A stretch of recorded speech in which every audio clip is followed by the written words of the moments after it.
बच्चों, स्वागत है सभी का मेरे इस YouTube चैनल पर। आज आप सभी मैथ, साइंस, हिंदी, इंग्लिश का एग्ज़ाम दे चुके हैं। क्वेश्चन पेपर तो बहुत ही अच्छा था। सारा क्वेश्चन मेरा बताया हुआ में से आया हुआ है। मैथ का 2 सेट हम इम्पोर्टेंट क्वेश्चन का जो शेयर किए थे, लगभग क्वेश्चन उस सेट से भिड़ गया है। साइंस का भी सेट शेयर किए थे हम। तो आगे हम आज इस वीडियो में मैथ का जो आज क्वेश्चन पूछा उसका सॉल्यूशन देखेंगे कि किसका आंसर क्या होगा। और इससे पहले इंग्लिश का भी हम आंसर की शेयर कर चुके हैं। उस वीडियो को जा कर के देख लें और उससे अपना कितना नंबर आ रहा है उसको मिला के देख सकते हैं। इस वीडियो में हम लोग मैथ का आंसर की देखेंगे कि किसका कितना सही हो रहा है। आगे और भी वीडियो शेयर करेंगे। आगे 10 क्लास के लिए भी वीडियो बहुत सारा डाला हुआ है मेरे इस चैनल पे। तो आगे 10 क्लास की तैयारी करने में भी बहुत मदद मिलेगा। अगर चैनल को नहीं सब्सक्राइब किए होंगे तो अभी चैनल को सब्सक्राइब कर लें और दोस्तों को भी बता दें, उनको भी शेयर करने बोल दें, ताकि 10 क्लास का तैयारी करने में फिर फ़ायदा होगा। आगे हम लोग अभी इस सेट में देखते हैं मैथ का जो क्वेश्चन पूछा था। क्वेश्चन तो बहुत ही अच्छा था। 1-2 क्वेश्चन सिर्फ थोड़ा सा ट्विस्ट किया था, बाकी लगभग क्वेश्चन तो सब बहुत ही अच्छा क्वेश्चन था। देखते हैं, शुरू करते हैं। आज का ये पहला क्वेश्चन सबसे फर्स्ट में दिया हुआ है कि निम्न में कौन परिमेय संख्या है। √7, 1/√3, √81, √3/2। तो परिमेय संख्या कौन सा है ये पूछ रहा है। तो परिमेय संख्या के लिए बता चुके हैं पहले हम कि जिसको हम लोग P/Q के रूप में लिख सकते हैं, जहां P और Q दोनों पूर्णांक होता है, सहअभाज्य जो होता है Q ≠ 0 होता है। तो यहाँ पे जो पहला दिया हुआ ये पूर्ण संख्या नहीं है √7, इसलिए ये परिमेय संख्या नहीं होगा। इसमें जो है इसमें भी √3 दिया हुआ है, ये भी पूर्ण संख्या नहीं है। इसमें भी बटे में √3 है, ये भी पूर्ण संख्या नहीं है। ये जो डी ऑप्शन में है √81, तो √81 इसका जो वर्गमूल निकालेंगे 81 का, तो इसका वर्गमूल हो जाता है 9। और 9 को हम लिख सकते हैं 9/1, जहाँ पे ये हो गया P और ये हो गया Q। तो P और Q दोनों पूर्णांक है और दोनों सहअभाज्य भी है।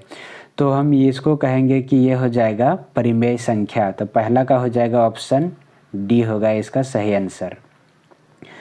अगला क्वेश्चन में दिया हुआ था कि 1.27 पे बार लगा हुआ है, तो ये किसके बराबर होगा, यहाँ पे बताना है। तो इसको सॉल्व करने के लिए हम क्लास में बता चुके थे 1.27 = इतना को हम x मान लेंगे, फिर इसको हम 100 से मल्टीप्लाई कर देंगे दोनों तरफ, ये आ जाएगा फिर 127.2727 आ जाएगा। इधर भी 100 इंटू हो जाएगा x। और इसको जब हल करेंगे हम लोग समीकरण 1 और समीकरण 2 एक को मानेंगे, समीकरण 2 में से 1 को सब्ट्रैक्ट करेंगे, तो इसको हल करने से मेरा मान जो आएगा वो आ जाएगा 14/11। यह जाएगा ऑप्शन इसका सी सही होगा। जो सी ऑप्शन मारे होंगे वो सही जवाब है, ये गलत आंसर कर दिया है। अगला क्वेश्चन देखते हैं। दिया है 6√6 प्लस नहीं डिवाइडेड बाय है 2√2 किसके बराबर है। तो ये है 6√2, 6√6 है, तो √6 को हम लिख सकते हैं √2 इंटू √3। ये दोनों को मल्टीप्लाई करेंगे तो √6 हो जाएगा। और इसको डिवाइड करना है 2√2 से, तो 2√2 से डिवाइड कर दे रहे हैं। ये √2 और √2 कट जाएगा।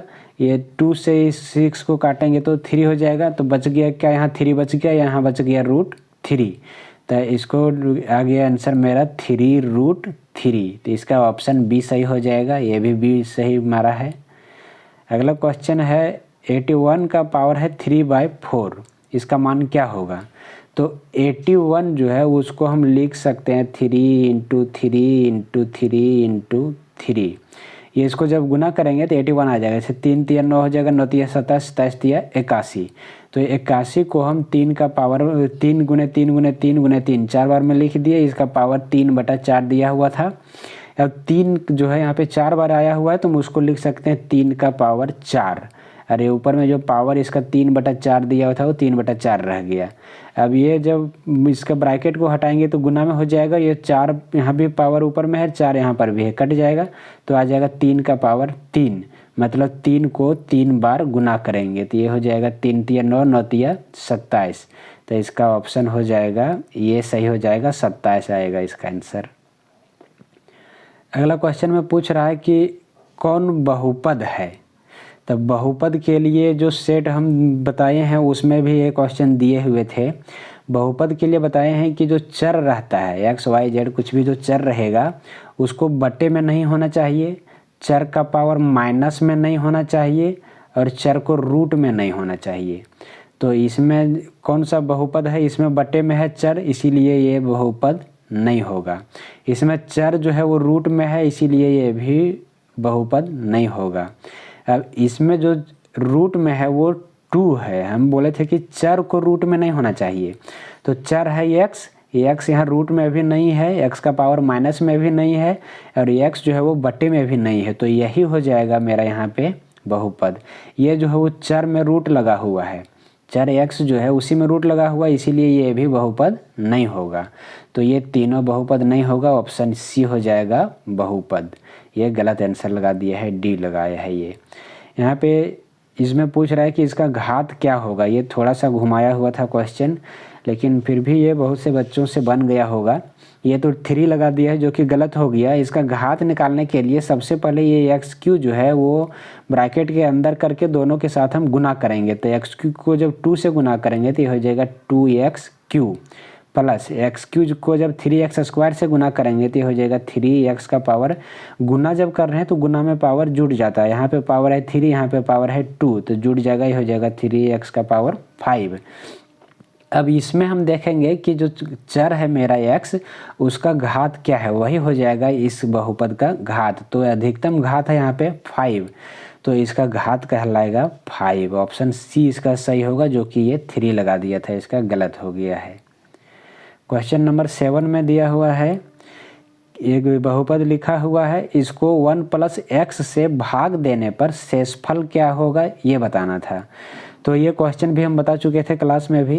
ये 1 + x से भाग देना है तो शेषफल क्या आएगा, तो जिससे हमको भाग देना है 1 + x से, तो 1 + x बराबर कर देंगे 0, इससे x बराबर आ जाएगा मेरा -1। अब इसमें जहाँ भी x है वहाँ पे हम रख देंगे -1 और इसको हल करेंगे, जो आएगा वही हो जाएगा इसका शेषफल। तो सबसे पहले 4x, तो 4 × -1 प्लस 3x स्क्वायर, तो 3 × -1 का स्क्वायर प्लस 1। अब 4 को -1 से मल्टीप्लाई करेंगे तो हो जाएगा -4, अरे -1 का स्क्वायर करेंगे तो 1 हो जाएगा, 1 और 3 को मल्टीप्लाई करेंगे तो हो जाएगा 3 प्लस 1 का प्लस 1। तो 3 और 1 दोनों को ऐड करेंगे तो 4 हो जाएगा प्लस में, और यहाँ 4 है माइनस में, सब कट जाएगा तो हो जाएगा 0। तो इसका शेषफल आ जाएगा 0। ये क्वेश्चन को हम बता चुके थे। ये गुणनखंड करने के लिए यहाँ पूछ रहा है कि इसका गुणनखंड क्या होगा, ये भी बताए हैं क्लास में बहुत अच्छे से हम। गुणनखंड करने पर इसका आ जाएगा x - 2 × x - 3, सी सही आंसर हो जाएगा।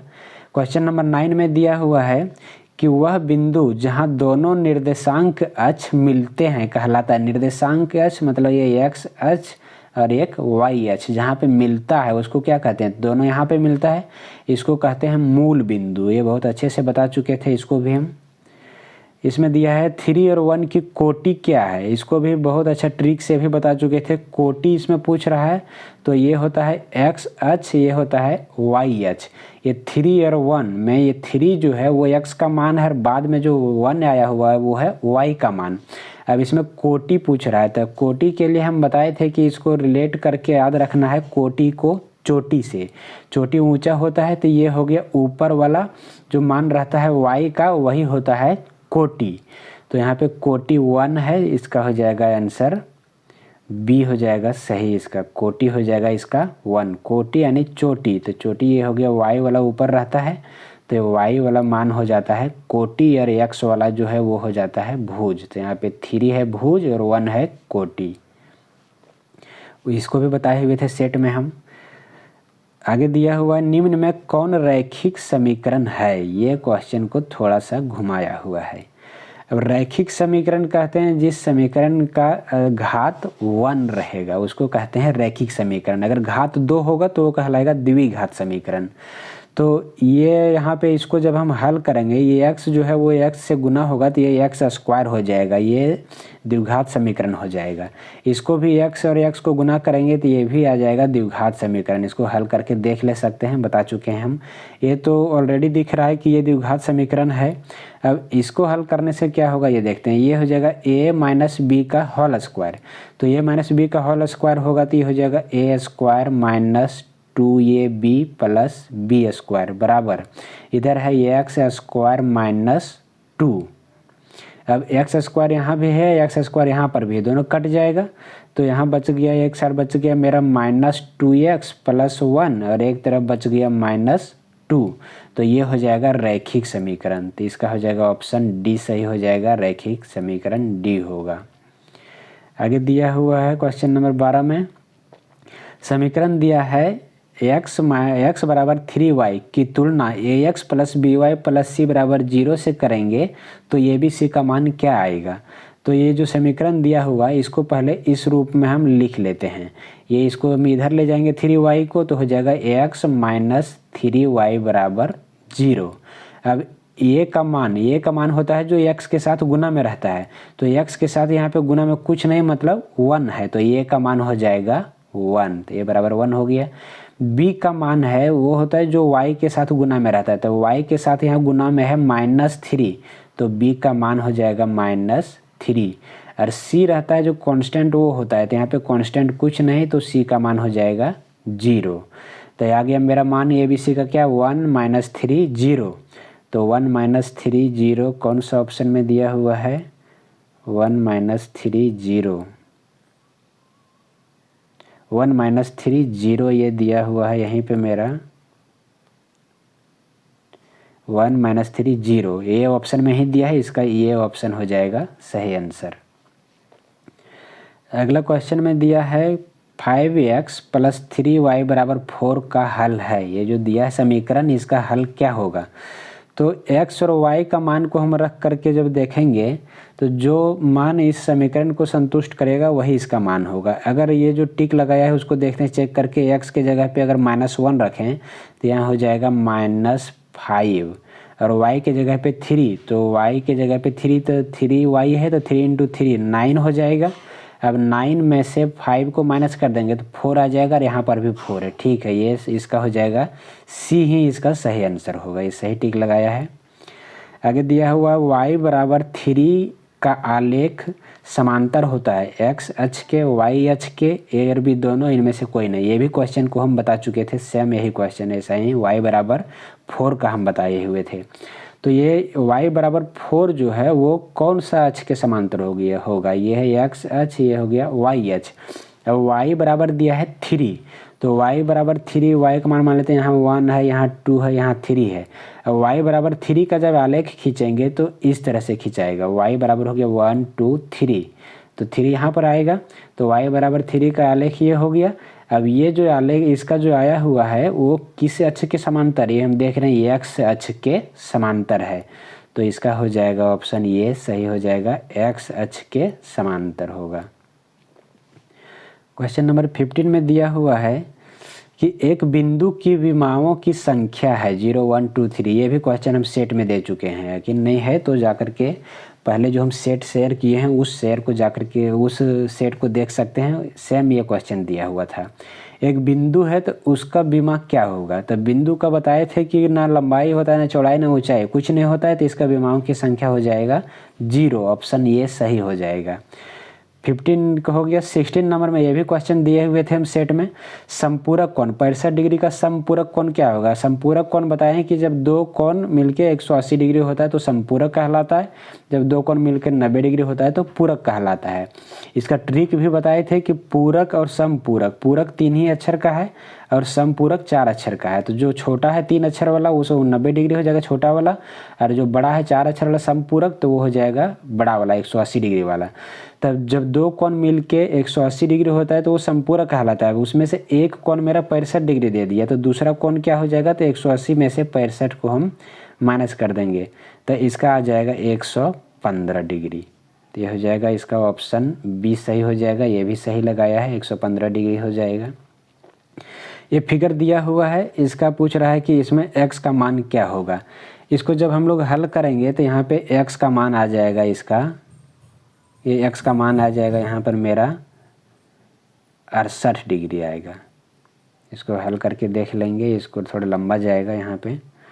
आगे क्वेश्चन नंबर 18 में दिया हुआ है कि एक त्रिभुज है PQR जिसमें R और P, कौन R और कौन P दोनों बराबर है। QR बराबर 8 सेंटीमीटर है, PR है 10 सेंटीमीटर, तब PQ का मान क्या होगा। ये क्वेश्चन नंबर 18 में दिया हुआ है, इसको हम लोग सॉल्व करके देखते हैं। शॉर्ट में बता देते हैं थोड़ा। ये हो गया एक त्रिभुज, इसमें मान लेते हैं ये P हो गया, ये Q हो गया, ये R हो गया। दिया हुआ कौन R और कौन P, ये दोनों कौन बराबर है। QR बराबर 8, ये QR 8 दिया हुआ है। तो और PR दिया हुआ है कि 10 है, PR ये है 10, तो PQ कितना होगा, ये पूछ रहा है कितना होगा। तो बहुत ही सिंपल क्वेश्चन है ये दिया हुआ। ये दोनों कौन बराबर है। जब दोनों कौन बराबर है तो बताए थे कि जब दोनों कौन बराबर है तो दोनों कौन के सामने का भुजा भी बराबर होगा। तो इस कौन के सामने का भुजा और इस कौन के सामने का भुजा बराबर होगा। जब ये 8 है तो ये भी हो जाएगा 8, तो इसका हो जाएगा ऑप्शन सी सही हो जाएगा। अगला क्वेश्चन देखते हैं, 19 नंबर में दिया हुआ है। यहाँ पे दिया हुआ है क्वेश्चन कि एक त्रिभुज है ABC जिसमें कौन B बराबर कौन C, B और C ये दोनों कौन आपस में बराबर है। अब दिया है कि कौन B बराबर 70 डिग्री, ये कौन है वो 70 डिग्री है, तब कौन ये कितना होगा। कौन B और C बराबर है और ये 70 डिग्री है, तो ये कौन कितना होगा। बहुत आसान है, B और C दिया हुआ दोनों कौन बराबर, जब ये 70 है तो ये भी 70 होगा। अब दोनों को जोड़ेंगे तो 70 और 70 हो जाएगा 140। अब हम जानते हैं कि त्रिभुज के तीनों कोनों का योग 180 डिग्री होता है। 180 में से ये दो कोण मिल करके 140 हो चुका है, तो 180 में से 140 को माइनस कर देंगे तो आ जाएगा 40 डिग्री। तो इसका हो जाएगा ऑप्शन ये सही हो जाएगा, ये भी सही लगाया है। अगला क्वेश्चन में दिया हुआ है कि निम्न में कौन सा समूह त्रिभुज की 3 भुजाएं हो सकती है। त्रिभुज का 3 भुजा होता है। अब तीनों भुजा के लिए कुछ क्राइटेरिया है कि तो वही पूछ रहा है कि इसमें से कौन है वो समूह किसी भी त्रिभुज का भुजा हो सकता है। 1 सेंटीमीटर, 2 सेंटीमीटर, 3 सेंटीमीटर, इस तरह से किसी त्रिभुज का भुजा हो सकता है या नहीं। तो ये भी क्वेश्चन हम बता चुके थे कि किसी भी त्रिभुज का भुजा जब लेंगे तो उसमें से कोई भी 2 भुजा को जब जोड़ेंगे तब वो तीसरी भुजा से बड़ा होना चाहिए, तभी वो त्रिभुज का भुजा हो सकता है, नहीं तो नहीं हो पाएगा। अब यहाँ पे हम देखते हैं कि अगर ये दोनों भुजा को लें, 1 और 2 को जब जोड़ेंगे तो 3 आता है, जो कि तीसरी भुजा के बराबर है। और हम बताएं कि 2 भुजा का योग तीसरी भुजा से बड़ा होना चाहिए। कोई भी 2 भुजा को जोड़े हम तो वो बड़ा होना चाहिए। अगर ये दोनों को लेंगे 3 और 2 5, तो वो तो तीसरी भुजा 1 से तो बड़ा है, लेकिन जब ये दोनों को अगर हम लेंगे तब 2 और 1 3, वो तो तीसरी भुजा से तो बड़ा नहीं हो रहा है, बराबर हो जा रहा है। तो हम किसी भी तरह से जब 2 भुजा को लेंगे तो वो तीसरी भुजा से बड़ा आना चाहिए। तो ये दोनों को जोड़ने से तीसरी भुजा से बड़ा नहीं आ रहा है, इसीलिए ये नहीं होगा। दूसरा ऑप्शन में दिया है 2, 4 और 6, 2 और 4 को जोड़ेंगे तो 6 आएगा, वो भी तीसरी भुजा 6 के बराबर है, ये भी नहीं होगा। अगला दिया है 4 और 2 को जोड़ेंगे तो 6 आएगा, जो कि 7 से कम ही है, तो ये भी नहीं होगा। यहाँ है 4 और 7 11, जो कि 10 है, तीसरी भुजा उससे बड़ा है। ये दोनों को लेंगे 10 7 17, जो कि 4 से बड़ा है। अगर किसी भी 3 भुजा, ये दोनों को लेंगे 10 और 4 14, जो कि 7 से बड़ा है।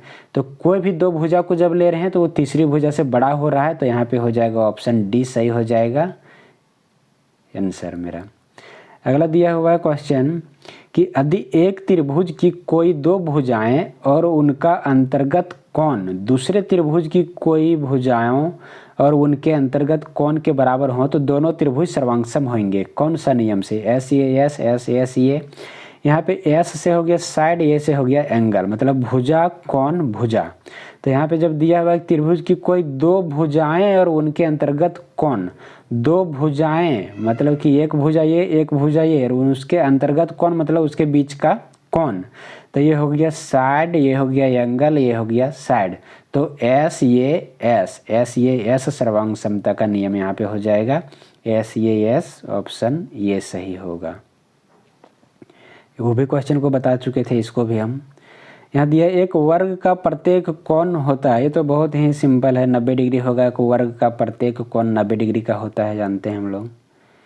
नेक्स्ट क्वेश्चन में दिया है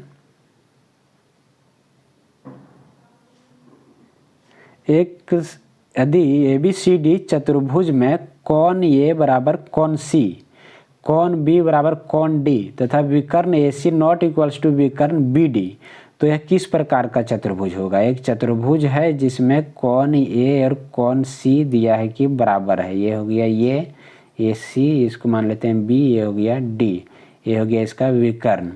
तो कोण A और कोण C बराबर है, कोण B और कोण D बराबर है।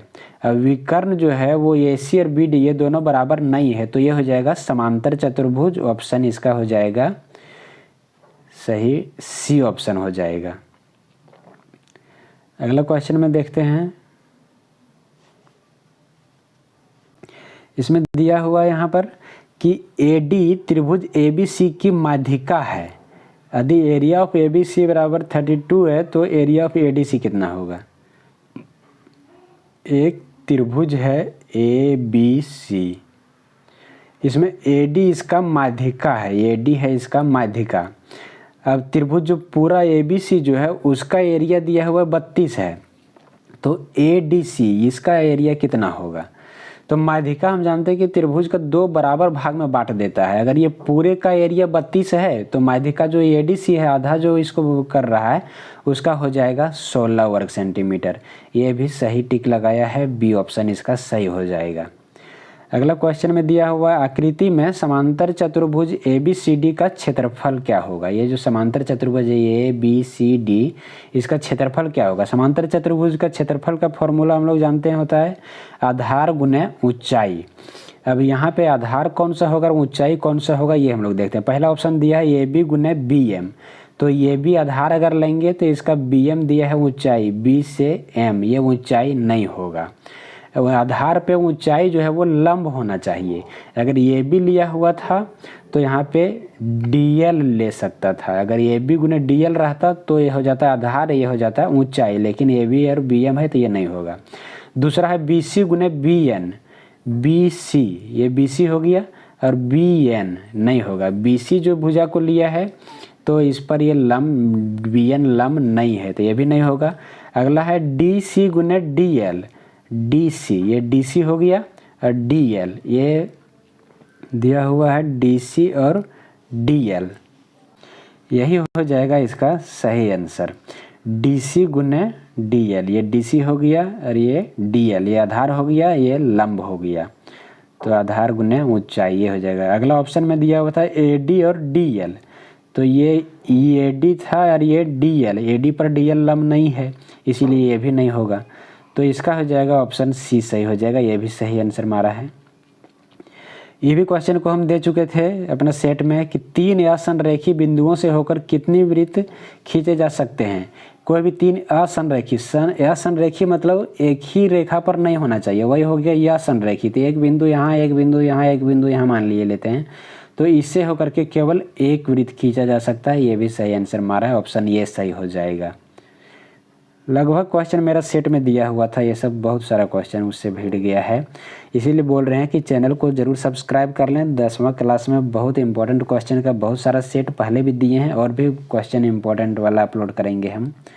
अगला दिया हुआ यहाँ पे एक फिगर दिया है, इसमें पूछ रहा है x का मान क्या होगा। यहाँ पे है ये x, इसको जब हम हल करेंगे तो इसका मान आ जाएगा मेरा 40 डिग्री आएगा। इसका भी हल किया हुआ, हल थोड़ा सा लंबा होगा, यहाँ पे हल करने में टाइम बहुत लग जाएगा। ये हो जाएगा ऑप्शन ये इसका 40 डिग्री। अगला दिया है एक वृत्त की त्रिज्या 10 सेंटीमीटर है, इसके केंद्र से 8 सेंटीमीटर की दूरी पर स्थित जीवा की लंबाई क्या होगी। कोई भी एक वृत्त दिया हुआ है, इसका त्रिज्या दिया है कि है 10 सेंटीमीटर, ये इसका त्रिज्या हो गया 10 सेंटीमीटर और केंद्र से 8 सेंटीमीटर की दूरी पर स्थित एक जीवा, ये केंद्र से 8 सेंटीमीटर की दूरी पर है एक जीवा, ये है जीवा। तो यहाँ पे पूछ रहा है कि जीवा की लंबाई क्या होगी, ये भी क्वेश्चन बताए हुए हैं हम। ये हो गया जीवा, तो ये पूरा जीवा का लंबाई क्या होगा, तो इसके निकालने के लिए ये एक समकोण त्रिभुज हो जाएगा। अभी समकोण त्रिभुज में कर्ण दिया हुआ है, लंब दिया हुआ है, इसे आधार निकाल लेंगे। जब आधार निकल जाएगा तो ये आधार हो जाएगा, जो जितना ये निकलेगा उसी का डबल कर देंगे, तो ये यहाँ से यहाँ तक का हो जाएगा। तो आधार इसको हल करने से निकलेगा, इसका आधार यहाँ पे 6 आएगा, उसको डबल करेंगे। जीवा का लंबाई पूछ रहा था तो हो जाएगा 6 दूना 12, ऑप्शन डी सही हो जाएगा। ये बनाया तो सही लेकिन फिर अंत में गलत ही कर दिया, ये सिर्फ इसी का मान जो 6 आया वही लिख दिया, जबकि यहाँ पे जीवा का लंबाई पूछ रहा था। इस क्वेश्चन को हम जान रहे हैं बहुत से बच्चे गलत किए होंगे इसको। जीवा का लंबाई हमको निकालने के लिए बोला गया हुआ था, तो सिर्फ इतना ही का निकाल करके 6 को आंसर लिख दिया, जबकि 6 को डबल करके यहाँ तक का हमको बताने बोल रहा था। तो इसका हो जाएगा ऑप्शन डी सही हो जाएगा, 12 सेंटीमीटर। अगला दिया हुआ, पटरी और प्रकार की सहायता से निम्न में किस कोण की रचना संभव नहीं है। पटरी और प्रकार से हम 25.5 डिग्री का कोण नहीं बना सकते हैं, बाकी ये सब सारा कोण बन जाएगा। कैसे, ये 22.5 डिग्री, 22.5 का डबल करेंगे ये 45 डिग्री हो जाएगा। 45 डिग्री का कोण हम बना सकते हैं पटरी प्रकार से। ये भी 7.5 डिग्री है, इसको भी अगर 8 से गुना करेंगे तो ये 60 डिग्री हो जाएगा। 60 डिग्री का भी कोण बनेगा, 60 डिग्री का बना करके उसको हम 8 से डिवाइड कर देंगे 8 बार में, 8 बार में वो आ जाएगा 7.5 डिग्री। लेकिन ये 25.5 डिग्री का कोण हम नहीं बना सकते हैं पटरी प्रकार से। अगला दिया हुआ है कि एक समबाहु समकोण त्रिभुज समद्विबाहु समकोण त्रिभुज का क्षेत्रफल 200 सेंटीमीटर है, 200 वर्ग सेंटीमीटर, तो इसके कर्ण की लंबाई क्या होगी। एक है समद्विबाहु समकोण त्रिभुज, ये समद्विबाहु है और समकोण त्रिभुज भी है। इसका क्षेत्रफल दिया हुआ है, ये मान लेते हैं कि समद्विबाहु मतलब ये भुजा और ये भुजा हम मान लेते हैं बराबर है, ये x है तो ये भी हो गया x। तो इसका कर्ण कितना होगा ये हमको निकालना है। तो समद्विबाहु है ये समकोण त्रिभुज है, तो समकोण त्रिभुज का क्षेत्रफल निकालना है इसका, तो हो जाएगा 1/2 आधार गुना ऊंचाई। आधार x लिए हैं तो यहाँ पे x हो जाएगा, ऊंचाई ये हो गया मेरा ये x, ये आधार गुना ऊंचाई बराबर इसका एरिया दिया हुआ है 200 है। अभी 2 यहाँ पे नीचे में आके यहाँ पे 200 से गुना होगा तो इधर हो जाएगा x² बराबर 200 को 2 से गुना करेंगे तो हो जाएगा 400। x² बराबर 400, तो x का मान हो जाएगा 400 का वर्गमूल निकालेंगे तो 20 से 400 होता है, x का मान आ गया 20, मतलब ये हो गया 20, ये भी हो गया 20। अब एक त्रिभुज में दिया हुआ यहाँ पे मेरा ये 20 दिया है आधार और 20 दिया है लंब, तो कर्ण निकालना है। तो कर्ण का फॉर्मूला लगाएंगे h² बराबर p² प्लस b², तो इससे हम निकालेंगे, ये भी 20 है ये भी 20 है, तो 20 का स्क्वायर करेंगे 400 और ये भी हो जाएगा 400, दोनों को जोड़ेंगे तो ये हो जाएगा 800। अब h² बराबर आ गया मेरा 800, h² बराबर 800, तो h बराबर क्या होगा, तो रूट में लिख देंगे 800। अब 800 को हम लिख सकते हैं 2 गुने 400। अब 400 का वर्गमूल निकालेंगे तो हो जाएगा 20, और 2 जो रूट में है वो रूट में रह जाएगा, तो 20√2 आ गया, इसका ऑप्शन हो जाएगा 20 सही हो जाएगा, 20√2। आगे क्वेश्चन में पूछ रहा है 31 नंबर में, 9, 40 और 31 सेंटीमीटर भुजा वाले त्रिभुज का क्षेत्रफल, एक त्रिभुज है उसका भुजा दिया हुआ है 9, 40 और 41, इसका क्षेत्रफल निकालना है। तो ये लगेगा इसमें हीरोन का सूत्र से निकालेंगे हम। सबसे पहले इसका यस निकाल लेंगे, त्रिभुज के अर्ध परिमाप a + b + c/2, ये तीनों भुजा को जोड़ के 2 से भागा दे देंगे तो उससे यस निकल जाएगा। उसके बाद हीरोन का सूत्र लगाएंगे त्रिभुज का क्षेत्रफल निकालने के लिए, √s × s - a × s - b × s - c, इसको हल करके और निकालेंगे तो इसका आंसर आ जाएगा 180 हो जाएगा, ये सी ऑप्शन होगा सही। अगला दिया है कि एक घनाभ में कितने किनारे होते हैं, ये भी क्वेश्चन बताए हुए थे। घनाभ ये है, इसमें कितना किनारा होगा, तो कुल इसमें 12 किनारा होता है, यही सब किनारा कहलाता है। 12 किनारा होता है घनाभ में, ऑप्शन डी सही है, इसका भी सही आंसर है ये। अगला है कि लंबवृत्तीय शंकु का संपूर्ण पृष्ठीय क्षेत्रफल क्या होता है। ये बहुत बार हम याद करवाए हैं सब बच्चों को। इसको हम सेट में भी दिए हुए थे। लंबवृत्तीय शंकु का संपूर्ण पृष्ठीय क्षेत्रफल, शंकु का वक्र पृष्ठ क्षेत्रफल होता है पाई आर एल, और संपूर्ण पृष्ठ का क्षेत्रफल होता है pi r into l plus r. यह जगह ऑप्शन सी सही हो जाएगा।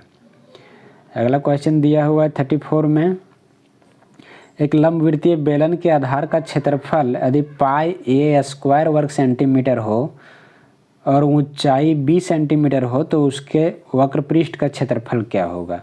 ये सबसे पहले यहाँ पे ये थोड़ा सा लंबा बनेगा।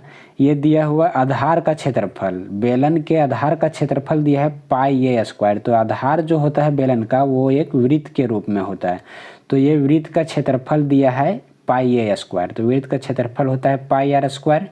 पाई आर स्क्वायर जो है वृत्त का क्षेत्रफल वो दे दिया है कि है कितना, पाई ए स्क्वायर है। तो पाई और पाई कट जाएगा, आर स्क्वायर बराबर ए स्क्वायर, तो आर बराबर हो जाएगा ये, मतलब कि इसका त्रिज्या आ गया मेरा ये, तो आर बराबर हो गया ये। अब दिया है कि ऊंचाई है बी, यानी कि एच है दिया हुआ बी, तो इसका वक्र पृष्ठ का क्षेत्रफल, तो शंकु के वक्र पृष्ठ का क्षेत्रफल होता है 2 पाई आर एच। तो 2 पाई आर एच हो जाएगा, तो 2 पाई आर, आर के जगह पे ये है मेरा और एच के जगह पे है बी, तो हो जाएगा 2 पाई ए बी। इसका हो जाएगा कहाँ आंसर, 2 पाई ए बी वर्ग सेंटीमीटर। ये हो जाएगा ऑप्शन बी सही हो जाएगा इसका। अगला क्वेश्चन में दिया है कि एक अर्धगोलीय गुब्बारे में हवा भरने पर उसकी त्रिज्या 6 सेंटीमीटर से 12 सेंटीमीटर हो जाती है। दोनों स्थिति में गुब्बारे का पृष्ठीय क्षेत्रफलों का अनुपात क्या होगा। तो गुब्बारा में हवा भरने से उसका त्रिज्या जो है वो 6 से बढ़ कर के 12 हो जाता है। तो इसको जब निकालेंगे इसका पृष्ठीय क्षेत्रफल तो आ जाएगा 1:4। इसको हल करके देख ले सकते हैं, थोड़ा लंबा जाएगा। अगला दिया है कि आंकड़ों में अधिकतम मान और निम्नतम मान के अंतर को कहते हैं। ये इसमें कुछ बच्चों का कन्फ्यूजन हुआ होगा, कुछ कहीं वर्ग या माप लगा दिए होंगे, लेकिन इसका हो जाएगा ऑप्शन सी सही होगा, परिसर। आंकड़ा जैसे कि दिया हुआ 2, 3, 8, 5, 15, तो इसमें अधिकतम मान और न्यूनतम मान के अंतर को कहते हैं परिसर। ये भी हम अच्छी तरह से बता चुके थे क्लास में। अगला क्वेश्चन दिया कि वर्ग अंतराल 109 और 119 का वर्ग चिन्ह कौन सा है, ये भी बताया हुआ है क्वेश्चन मेरा। तो वर्ग चिन्ह निकालने के लिए बताए थे कि उच्च सीमा निम्न सीमा दोनों को जोड़ के 2 से भागा दे देना है बस। तो 119 प्लस 109 दोनों को जोड़ के 2 से भागा, दोनों को जोड़ेंगे तो हो जाएगा 228। 228 को 2 से भागा दे देंगे तो हो जाएगा 114। ऑप्शन सी इसका हो जाएगा सही। अगला क्वेश्चन दिया है 38 नंबर में, अब लास्ट अब आ रहा है क्वेश्चन। इसमें पूछ रहा है इसका माध्यिका क्या होगा। आंकड़ा दिया हुआ इसका माध्यिका निकालना है। तो माध्यिका निकालने के लिए भी बताए हैं, ये भी क्वेश्चन मेरे सेट में दिया हुआ है। माध्यिका निकालने के लिए सबसे पहले इसको हम लोग अरेंज करते हैं, या तो असेंडिंग या तो डिसेंडिंग में, घटते या तो बढ़ते क्रम में सजाते हैं पहले। तो सबसे छोटा है 2, इसको हम बढ़ते क्रम में पहले सजा रहे हैं। सबसे छोटा है 2 तो उसको लिखे, फिर है 2 उसको भी लिखे, ये 2 और 2 लिख चुके हैं, इसको काट दे रहे हैं। उसके बाद है 3, इसको भी काट दिए। उसके बाद है 5, इसको भी काट दिए। उसके बाद है 6, इसको भी काट दिए। 6 के बाद है 10, इसको भी काट दिए। उसके बाद है 11, इसको भी काट दिए। अब सारा हम लिख लिए यहाँ पे। अब टोटल कितना हम गिन के देख लेते हैं, 1 2 3 4 5 6 7, कुल 7 है। तो 7 जब है तो इसको फार्मूला पे बनाएंगे, तो फार्मूला से भी बता देते हैं, लेकिन पहले इसका बता दे रहे हैं बिना फार्मूला का। 7 है तो 3 हम इधर से काट दिए और 3 हम इधर से काट दिए। 3 और 3 खत्म हो गया 6। अब बीच में जो आएगा वही हो जाएगा इसका माध्यिका। तो आगे यहाँ पे 5, यही 5 हो जाएगा इसका माध्यिका। और अगर इसी को फार्मूला से अगर बनाना रहेगा तो फार्मूला से बनाने के लिए इसको बनाने के लिए इसको हम सबसे पहले फिर अरेंज करेंगे घटते या तो बढ़ते में ही। तो सबसे पहले ये लिखे 2, फिर इस 2 को लिखे, फिर ये 3 को लिखे, 3 के बाद फिर 5 है, 5 के बाद फिर 6 है, 6 के बाद 7 है, फिर 9 है, फिर 10 है और फिर 11 है। सब लिखा गया यहाँ से। अब टोटल कितना हो गया? 1 2 3 4 5 6 7 8 9। तो बताइए बिना फॉर्मूला से बनाना रहेगा तो 9 है तो इसमें से 4 इधर से काट देंगे और 4 इधर से काट देंगे। 4 और 4 खत्म हो गया 8। अब बीच में जो बच गया वही हो जाएगा इसका माध्यिका। और अगर फॉर्मूला से बनाना है तो ये टोटल यहाँ पे दिया हुआ है, इसमें n बराबर 9 है। तो इसका माध्यिका निकालने के लिए 9 है वो विषम है, तो विषम अगर रहेगा तो होता है माध्यिका निकालने के लिए n + 1/2वां पद। तो n बराबर 9 है तो 9 + 1 10 हो जाएगा, 10/2 तो 5 हो गया। तो 5वां पद, 5वां पद जो होगा वही इसका माध्यिका हो जाएगा अगर फॉर्मूला से बनाएंगे तो 5वां पद क्या होगा? 1 2 3 4 5, 5वां पद 6 आ गया। तो उस तरह से भी मेरा आ रहा है 6, तो इसका माध्यिका हो जाएगा 6। सेकेंड लास्ट क्वेश्चन ये है, इसमें दिया हुआ था कि एक सिक्के को 100 बार उछालने पर चित्त 55 बार प्राप्त होता है, तो पट आने की प्रायिकता क्या होगी? ये भी क्वेश्चन बताए हैं। एक सिक्का को 100 बार उछाला जाता है, तो 100 बार में एक या तो चित्त आता है, कभी कभी पट आता है। तो चित्त आया 55 बार, तो पट कितना बार आएगा? तो 100 में से 55 को घटा देंगे तो जो बचेगा वही हो जाएगा। उतना बार पट आया तो 100 में से 55 को माइनस करेंगे तो हो जाएगा 45। 45 बार आया है पट, तो 45 बार पट आया तो पट आने का प्रायिकता कितना होगा? तो 45 बटे हो जाएगा 100। अब इसको जब काटेंगे तो 5 से काटेंगे तो ये 9 हो जाएगा और 5 से काटेंगे तो ये हो जाएगा 20। तो 9/20 इसका हो जाएगा ऑप्शन 20 सही हो जाएगा। आगे देखते हैं क्वेश्चन, लास्ट क्वेश्चन यही है। एक क्रिकेट मैच में एक महिला बल्लेबाज खेली गई 30 गेंदों में 10 बार चौका मारती है। क्रिकेट मैच हुआ जिसमें एक महिला बल्लेबाज है, वो 30 गेंद में 10 चौका लगाई है, तो चौका मारने की प्रायिकता क्या होगी? तो 30 गेंद में 10 चौका मारी है तो 10/30, ये हो जाएगा 1/3। बहुत ही आसान क्वेश्चन दिया था ये, ऑप्शन इसका ये सही हो जाएगा। तो इस तरह से कुल 40 क्वेश्चन ये सॉल्व करके देख लिए हम लोग कि किसका आंसर क्या होगा। सभी अपना अपना आंसर मिला लें, किसका कितना सही है वो देख लेंगे। और भी सभी सब्जेक्ट का आंसर हम अपलोड कर रहे हैं, उससे अपना सारा सब्जेक्ट का आंसर को देख सकते हैं मिला करके कितना आएगा। और चैनल को अगर अभी सब्सक्राइब नहीं भी किए होंगे तो ज़रूर सब्सक्राइब कर लें, और क्योंकि इसमें फिर 10 क्लास का बहुत सारा वीडियो डालेंगे और बहुत सारा वीडियो डाला हुआ है जिससे पढ़ने में सुविधा होगी। धन्यवाद। आगे अपना कल का एग्ज़ाम के लिए तैयारी भी करें।